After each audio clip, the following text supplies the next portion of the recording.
প্রিয় দর্শক, আমি রিন্টু আবার একটি নতুন ভিডিও নিয়ে চলে আসলাম। আজকে থাম্বনেল দেখে নিশ্চয়ই বুঝতে পারছো আসলে ভিডিওটা কোন টপিকের হতে চলেছে। শুভেন্দু অধিকারী কিন্তু গ্রেপ্তার হয়েছে। শুভেন্দু অধিকারী যে বাংলাদেশকে নিয়ে বারবার যে কটূক্তি করছিল, সেই কটূক্তি থেকে কিন্তু পশ্চিমবাংলার মানুষ কিন্তু হাড়ে হাড়ে বুঝিয়ে দিচ্ছে। কেমন আজকের এই শুভেন্দু অধিকারীর জন্য কিন্তু বাংলাদেশের যে ব্যবসার লাইনটা কিন্তু পশ্চিমবাংলার মানুষ হারাচ্ছে।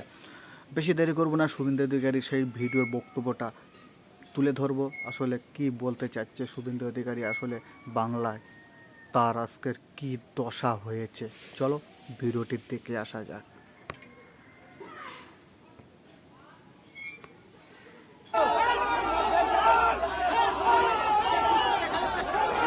কত মানুষের বিক্ষোভ। নন্দীগ্রাম মার খাওয়ার ঠিক 7 দিনের মাথায় এবার কলকাতার সাতারগাছি থেকে গ্রেফতার করা হলো বিতর্কিত বিজেপি নেতা শুভেন্দু অধিকারীকে। গ্রেফতার করলো, তারা তো পেয়েছে কিন্তু গ্রেফতার তো করেছে। শুভেন্দু অধিকারীর জন্য গতকাল বিকালে কলকাতার সাতারগাছি এলাকায় বিজেপি নেতা শুভেন্দু অধিকারী ও লকেট অধিকারী একটি জনসভায় যোগ দিতে যাচ্ছিলেন। জনসভায় অংশগ্রহণ করতে যাওয়ার পথে কলকাতা পুলিশের বাধার সম্মুখীন হয় তারা। আটকে দেয়া হয় তাদের গাড়িবহর। তবে কলকাতা পুলিশ জানায় তার এই জনসভার জন্য অনুমতি ছিল না। এই নিয়ে উত্তেজনা বাড়তে থাকে। আপনাকে আটক করা হচ্ছে, গায়ে হাত দিচ্ছেন কেন? আপনাকে আটক করার জন্য প্রক্রিয়া শুরু হচ্ছে। শুভেন্দু দা, আপনাকে আটক করা হচ্ছে। আপনি রেডি? আপনি গায়ে হাত দেবেন। এ সময় শুভেন্দু অধিকারীর সদস্যদের সঙ্গে ধস্তাধস্তি বাকবিতণ্ডায় জড়িয়ে পড়ে দুপক্ষই। বিজেপি কর্মীরা শুভেন্দুর সমর্থনে স্লোগান দিতে থাকেন। পরিস্থিতি এতটাই উত্তপ্ত হয়ে ওঠে যে পুলিশকে শক্তি প্রয়োগ করতে হয়। কিছুক্ষণের মধ্যেই শুভেন্দুকে প্রিজন ভ্যানে তুলে নিয়ে যায় পুলিশ। এ সময় শুভেন্দু অধিকারী প্রিজন ভ্যানের ভেতরে জানালার বাইরে চিৎকার করে বলেন, আমরা শান্তিপূর্ণ সমাবেশ করতে চেয়েছিলাম, কিন্তু আমাকে টেনে হিঁচড়ে পুলিশের গাড়িতে তোলা হলো।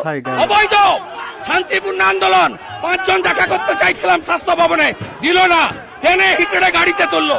টেনে হিঁচড়ে হিড়ির করে এখানকার ডিসি, ঠিক আছে, এই লড়াই চলছে। এটা রাজনৈতিক প্রতিহিংসা। মুখ্যমন্ত্রী মমতা ব্যানার্জি আমাকে থামানোর চেষ্টা করছেন, কিন্তু আমি চুপ থাকবো না। পুলিশ কর্মকর্তা বলেন, বিজেপি নেতা শুভেন্দু অধিকারীর বিরুদ্ধে সম্প্রতি মুখ্যমন্ত্রীকে নিয়ে বিতর্কিত মন্তব্য এবং কুরুচিপূর্ণ বক্তব্যের অভিযোগে মামলা হয়েছে, তাই তার বিরুদ্ধে আইন অনুযায়ী ব্যবস্থা নেওয়া হয়েছে। মূল বক্তব্য, নারদা এবং সারদা কেলেঙ্কারিতে অবিলম্বে শুভেন্দু অধিকারীকে গ্রেফতার করতে হবে। সম্প্রতি বিজেপি নেতা শুভেন্দু অধিকারী বাংলাদেশ নিয়ে যে সমস্ত উস্কানিমূলক কথাবার্তা বলেছেন, এতে করে ভারত বাংলাদেশের মধ্যে সৃষ্টি হয়েছে দূরত্ব, চির ধরেছে দুদেশের কূটনৈতিক সম্পর্কে। তার বিরুদ্ধে ব্যবস্থা নেওয়ার প্রয়োজন ছিল, এটাই মনে করেন সাধারণ জনতা। পশ্চিমবঙ্গের রাজনীতিতে শুভেন্দু অধিকারী একজন বিতর্কিত নাম। তার গ্রেফতার নিয়ে রাজ্য জুড়ে আলোচনার ঝড় উঠেছে। এই ঘটনা কি রাজনৈতিক প্রতিহিংসা নাকি আইন শৃঙ্খলার স্বাভাবিক প্রয়োগ?